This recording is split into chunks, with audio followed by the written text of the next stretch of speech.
చూడండి, ఇది మందారం మొక్క. నా దగ్గర ఉన్న వాటిలో ఒక రకం అనమాట. ఇది ఎండాకాలం మొత్తం చాలా బాగుంది. కాకపోతే మధ్యలో ఈ వర్షాలకి వాటి వల్ల మిల్లీ బగ్స్ వచ్చి మొత్తం మొక్కకున్న ఆకులన్నీ రాలిపోయాయి. అయితే కొత్త చిగుళ్ళు అనేవి మాత్రం మళ్ళీ వస్తున్నాయి. ఎందుకంటే మనం ఆల్రెడీ సమ్మర్లో మనం వీటికి లిక్విడ్ ఫెర్టిలైజర్స్ ఇవ్వడం వల్ల. అయితే ఇలా వదిలేస్తే మాత్రం ఈ మొక్క మొత్తం చచ్చిపోయే అవకాశం ఉంటుంది. సో దీన్ని బతికించుకోవడం కోసం ఇప్పుడు నేను ఏం చేస్తున్నానంటే, మొత్తం ఇలా చూడండి, ఇక్కడ మీకు కనిపిస్తుంది కదా, ఈ మిల్లీ బగ్స్ అనేవి ఇదిగోండి ఇలా తెల్లగా పొడిలా వస్తాయి. వీటిని మనం ఇలా వదిలేసి ఎంత మనం స్ప్రే చేసినా ఏం చేసినా నీమ్ ఆయిల్ అలాంటివి ఇవి పోవన్నమాట. సో నేనైతే మాత్రం వీటన్నిటిని కూడా ప్రూన్ చేసేస్తాను. ఈ మొక్కల్ని, ఈ కొమ్మలు ఏవైతే ఉన్నాయో వాటిని ఇక్కడ మీకు క్లియర్గా కనిపిస్తుంది చూడండి. ఈ ప్రూన్ చేస్తే మళ్ళీ ఎలాగో వచ్చేది వర్షాకాలమే కాబట్టి ఈ వర్షాకాలం అయ్యేసరికి మళ్ళీ మనకి కొత్త చిగుర్లతోటి పువ్వులు వస్తాయి. ఇలా వదిలేస్తే మాత్రం మొక్క అనేది చనిపోవడం గ్యారంటీ అనమాట. సో ఈ మొత్తం ఈ ఆకులకు ఉన్నటువంటి రసాన్ని మొత్తం పీల్చేస్తాయి, ఆకుల్ని డ్రై అయిపోయేట్టు చేస్తాయి అనమాట.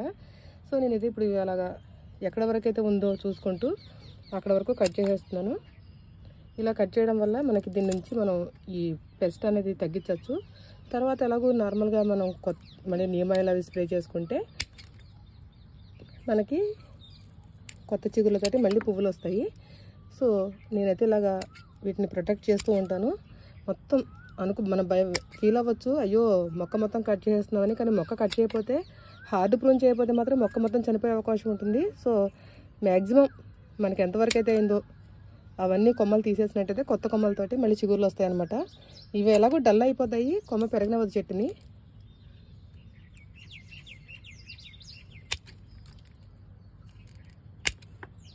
మనకి బాధ అనిపిస్తుంది పెరిగిన చెట్లు కట్ చేయాలంటేను, కానీ తప్పదు. ఇలా వీటిని సపరేట్గా తీసుకొచ్చి కట్ చేసుకోవాలి. మళ్ళీ మొక్కల మధ్యలో పెడితే ఇవి వేరే వాటికి స్ప్రెడ్ అయ్యే అవకాశం ఉంటుంది. వీటిని ఇలాగ సపరేట్గా ఒక పక్కకి తీసుకొచ్చుకొని మనం దీన్ని క్లీన్ చేసి నెక్స్ట్ ఇది ఎప్పుడైతే మనకి మళ్ళీ నార్మల్గా వస్తుందో మొక్క అప్పుడు తీసుకెళ్ళి నార్మల్ ప్లేస్లో పెట్టుకోవచ్చు.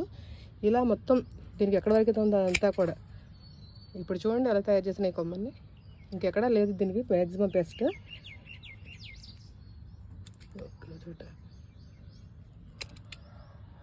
ఇది ఇలా మనం హార్డ్ ప్రూన్ చేసుకొని దీనికి నీమ్ ఆయిల్ స్ప్రే చేసినట్టయితే కనుక మనకి మొక్క అనేది బతుకుతుంది. మొక్కని మనం బతికించుకున్న వాళ్ళం అవుతాము. సో ఇలా ట్రై చేయండి. మనకి పెస్ట్ అటాక్ అయితే మాత్రం కంపల్సరీగా కొమ్మలని తీసేయడం బెస్ట్. వచ్చేదాలకు రెయినీయే కాబట్టి రెయినీలో మళ్ళీ కొత్త చిగుళ్ళతోటి కొత్తగా వస్తాయి. చిగుళ్ళ గురించి ఫీల్ అవ్వద్దు, ముందు మొక్క బతికించుకోవడం మనకి ఎసెన్షియల్ అనమాట. మొక్క ఉంటే ఆటోమేటిక్గా మనకి కొమ్మలు పువ్వులు అనేవి ఆటోమేటిక్గా వస్తాయి. ఇలా హార్డ్ ప్రూన్ చేశాను. ప్రూన్ చేసిన తర్వాత ఇలా ఉంది. తర్వాత ఎలా ఉంటుందని మళ్ళీ చూపిస్తాను నేను. ఇది మీకు అందరికీ ఉపయోగపడుతుందని ఈ వీడియో చేయడం జరుగుతుంది. నచ్చితే లైక్ చేయండి. Thank you.